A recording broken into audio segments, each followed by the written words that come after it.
Oh no! Oh yes. It's great that they fixed the ladder climbing animation again in the latest update, but that's not all. It adds a few small but welcome changes to the game, and plenty of opportunities for me to use that song you all love listening to so much. But you won't know when it's coming. So this is how the sniper scope used to look in Counter-Strike. Here is how it looks now, no longer suffering from the scope in performance stutter, and coming with a fancy new fisheye effect, which I really like. Though, as expected, I looked on social media and it seems a lot of you hate it. So the good news is, it can be disabled using the console command, CL sniper scope shader. The bad news is, it can only be disabled when cheats are on, so you won't be able to disable it.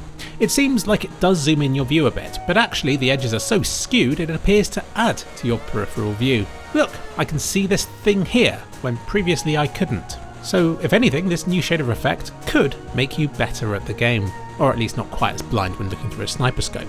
Another change has been to the Viewbob, which changes how your character swings his stuff about as you change direction and motion.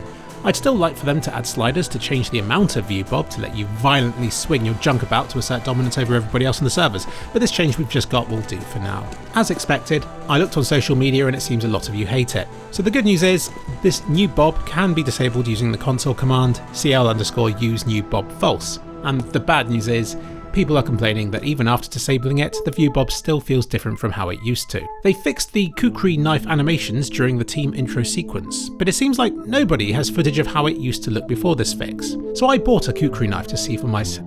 On second thoughts, maybe I won't. With all the love they've been giving the Zeus since it got unlimited ammunition, Valve has now also rolled out a fix to the agents holding them on the menu screen. Here's how they used to look, with his finger poking straight through the weapon. And here it is after, with his finger still poking straight through the weapon. Valve, please fix. They've also expanded its use in deathmatch by awarding a second Zeus kill in the same lifetime double points. This means you have to not get shot in the back for 30 seconds though, which I'm sure is actually impossible. But I tested it out against bots and sure enough I got 15 points for the first kill, then 30 for the second, then 45 for the third, and then 60 for the fourth. So it's actually a bit more OP than the patch notes would suggest, provided you somehow survive for long enough to be able to fire off 5 or 6 taser kills in a single lifetime. Previously, there was a bit of a bug with using the Zeus in deathmatch mode. You could only buy it once per session, then it would remain greyed out for the rest of it. But now it will automatically rebuy if not in random weapon mode, which I attempted to demonstrate here by trying to get killed by a bot. Turns out I did have random weapon mode on. Whoops.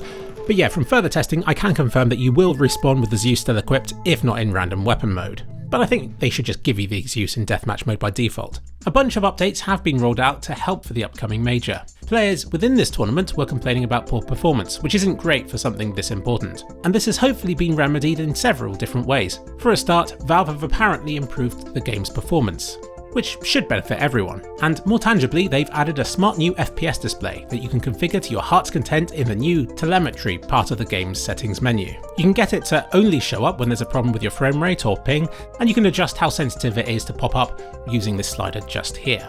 PGL themselves have also upgraded the computers that the players in this major are running on, upgrading from the Ryzen 5950X to the 5800X 3D. But hang on a second, that's a smaller number. How can it possibly be better? Put it simply, there shouldn't have been anything wrong with the 5950X. It's a great processor that's only a generation behind the latest stuff, but having 16 whole cores to work with is less important for CS2 than having 8 faster ones. And the two 8-core processors inside the 5950X had to communicate with each other, which could add latency in games if not properly configured, so I guess it's better just to do away with one of these halves and to add 3D cache to the remaining half. This magical 3D cache technology has taken everyone by surprise by actually improving performance in games like Factorio and in poorly optimised titles like MMOs and Escape from Tarkov and apparently CS2, but not CSGO. Sometimes higher clock speeds are more important. What's all this about Valve adding and then removing a ladder again? It started with this post on Twitter, tweeting about how to get out of Anubis. Valve replied to this saying they'll add a ladder to make it easier, so this update is them adding and then removing it again and patching up the original exploit in the process. And there have been a few changes to the maps, but frankly, searching for clipping changes has been made a lot less fun since Valve did away with the draw clip brushes commands. So now it involves me loading up the older version of the game and hurling myself and grenades about like a madman until something silly happens and assuming that that's what's been fixed. So please, Valve, add back the draw clip brush commands because they're really nice. do it for me, and don't just do this.